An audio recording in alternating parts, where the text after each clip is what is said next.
जय श्री कृष्ण दोस्तों, एक बार फिर से आपका हार्दिक स्वागत है। आज हम देखेंगे पुरुषोत्तम मास महात्म्य कथा अध्याय 27 का कथा रूप सार। तो चलिए शुरुआत करते हैं।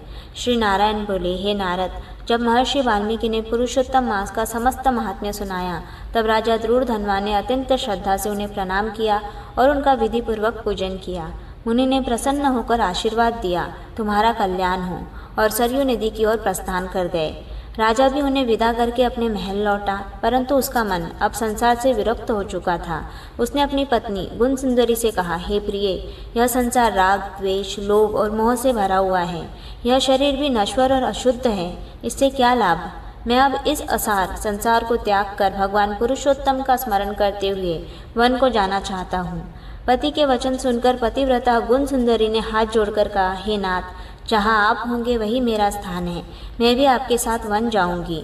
राजा उसकी भक्ति से प्रसन्न हुआ और अपने पुत्र को राज्य सौंपकर पत्नी सहित वन को चला गया।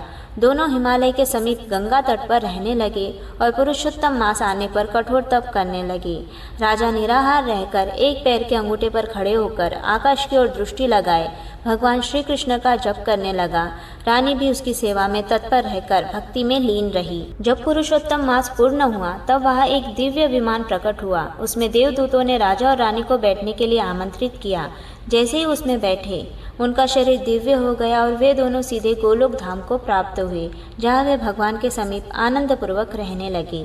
श्री नारायण बोले, हे नारद, पुरुषोत्तम मास की महिमा का वर्णन करना अत्यंत कठिन है। जो फल अनेक जन्मों की तपस्या से भी नहीं मिलता, वह इस मास के सेवन से सहज ही प्राप्त हो जाता है। चाहे कोई जानकर या अनजाने में इस मास में स्नान, दान या जप कर ले, उसके करोड़ों जन्मों के पाप नष्ट हो जाते हैं। फिर श्री नारायण ने एक अद्भुत उदाहरण दिया। एक बार एक दुष्ट वानर ने अनजाने में पुरुषोत्तम मास के दौरान 3 दिन तक केवल स्नान कर लिया। उसी के प्रभाव से उसके समस्त पाप नष्ट हो गए और वह दिव्य शरीर धारण कर गोलोक को चला गया। यह सुनकर नारद मुनि अत्यंत आश्चर्यचकित हुए और बोले, हे प्रभु, वह वानर कौन था? उसने ऐसा कौन सा पुण्य किया था? कृपा करके विस्तार से बताइए। तब श्री नारायण बोले, हे नारद, पूर्व काल में केरल देश में करदर्य नाम का एक अत्यंत लोभी ब्राह्मण रहता था। वह केवल धन संग्रह में लगा रहता था, कभी दान पुण्य नहीं करता था। उसने न तो यज्ञ किया, न तीर्थ किया, न किसी की सहायता की। यहाँ तक कि अपने परिवार और समाज का भी उसने कभी भला नहीं किया। वह अत्यंत कृपण और छल कपट से भरा हुआ था। एक बगीचे में रहकर वह वहाँ के फलों को चुराकर खाता और बेचता था तथा झूठ बोलकर अपने स्वामी को धोखा देता था। इस प्रकार उसने जीवन भर केवल पाप ही किए। जब उसकी मृत्यु हुई, तब यमदूत उसे पकड़कर यमलोक ले गए। वहाँ चित्रगुप्त ने उसके पाप का लेखा जोखा सुनाया। उसके जीवन में कोई भी पुण्य नहीं था, केवल चोरी और विश्वासघात के पाप थे।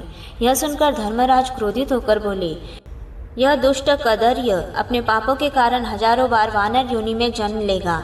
इस प्रकार हे नारद, उस ब्राह्मण ने अपने पापों के कारण वानर योनि को प्राप्त किया। आगे की कथा में तुम सुनोगे कि कैसे उसी वानर को पुरुषोत्तम मास के प्रभाव से मुक्ति प्राप्त हुई। दोस्तों, यहाँ पर हम विश्राम लेते हैं। जल्दी मिलते हैं आपसे अध्याय 28 के कथारूप सार के साथ। उसके पहले अगर आपको ये वीडियो अच्छा लगा हो तो वीडियो को लाइक और शेयर ज़रूर कर दीजिए। हमारे साथ इस सफ़र में जुड़े रहने के लिए चैनल को सब्सक्राइब करना ना भूलें। जय श्री कृष्णा।